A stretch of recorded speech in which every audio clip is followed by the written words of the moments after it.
Bosnia, Croatia. The world is tired of hearing about the endless conflicts there.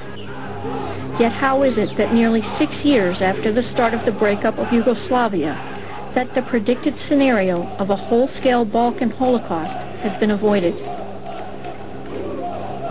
KOSOVA is a little-known region in the former Yugoslavia. There, the Serb minority has created a ghetto state of flagrant human rights abuses against the 2.2 million ethnic Albanians. The Albanians have maintained a peaceful, unarmed resistance through 6 years of so-called quiet ethnic cleansing, in contrast to the confrontations and violence of the wars in Bosnia and Croatia. Diplomats and the world community count heavily on the non-violent strategy of the Albanians.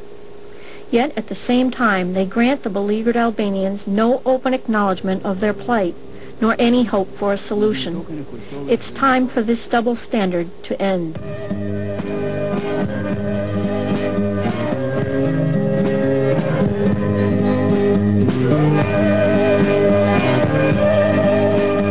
This 73-year-old Albanian woman comes from a small mountain village in KOSOVA. This is her account of a random house search in the summer of 1993. Some 60 Serb policemen surrounded the house. They came unexpectedly. My 2 sons were out in the fields. The police came into the courtyard where 3 women and 5 children were. They ordered everyone to sit down at machine gun point. They took my daughter-in-law and pushed her with the gun barrel. They asked her, "Where are the weapons?" We told them we had 1 hunting rifle, but they didn't believe us. The children were crying. The police tore everything in the house apart, breaking glass, knocking over furniture. When they left, they told me my sons had better come to the police station when they got home, and to bring weapons. My son had to go buy a handgun for $300 to give them. If he didn't bring one, they would have beaten him. I didn't care for myself, but I was afraid for the children, who were terrified. We tried to keep calm, but the machine guns scared them. Now they can't sleep and have nightmares.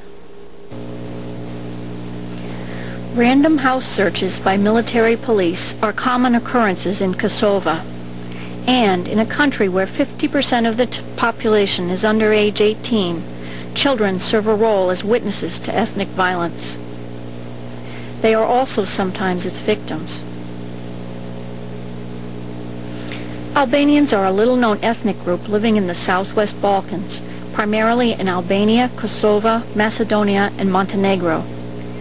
They are a people divided by a mountainous geography and political divisions into these 4 countries, each of which faces serious difficulties. In Albania, for example, severe poverty and a collapsed infrastructure characterize a country struggling to emerge from 40 years of harsh repression under their former dictator, Enver Hoxha. A closed culture and a unique language further serve to isolate modern-day Albania from the outside world. In Tirana, the capital of Albania, while students may lack learning materials and other resources, they nevertheless have the freedom to learn, read, travel, and play. Yet, just across the border in KOSOVA, none of this is possible for the ethnic Albanian children there. In Pristina, the capital of KOSOVA, over 1,300 Albanian high school students attend a so-called parallel school in this private home. Here they are taught in the Albanian language in 3-hour shifts. They are without heat, books, or electricity. The schools are subject to frequent raids from Serb police. One student described attending a parallel school this way. From my home to school is a distance of over 2 miles. I had to walk that road every day, and believe me, it wasn't fun. On every corner, military forces look for a reason to beat Albanians. But there are those that don't need a reason, so we always have to watch out. You have to watch your step, no loud talking, no smiling. You have to be as careful as if you were going to court. In your mind you are scared, your stomach hurts, you feel anxiety, and you are psychologically destroyed a little bit each time. You suddenly have a feeling of not being certain. You are unsure about everything. But it's beyond our control. We can do nothing about what happens to us. It's better not to show any fear or anger. Even if they swear at you, you'll have to keep quiet. We look down and say nothing. It hurts more than beating, because when you have a fight, you're free for a moment. But if you can't touch anyone, you are trapped. But you're not safe in school either. Many times the police came to my high school.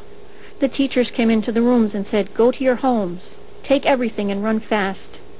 It was the third shift at my school at 5:30, and it was raining hard and very muddy. We all ran. We had mud up to our knees running from the police. We saw how horrified the teachers were, so we were scared. The police beat the director of my school very badly, also the owner of the house, and his teenage sons, too. Today in KOSOVA, over 1 million children face this type of repression daily. They cannot play sports, read books, or receive appropriate medical care. Although not starving, they eat only 800 calories per day, approximately 1/3 of what they need. There is no economy. This is called quiet ethnic cleansing. How did it happen?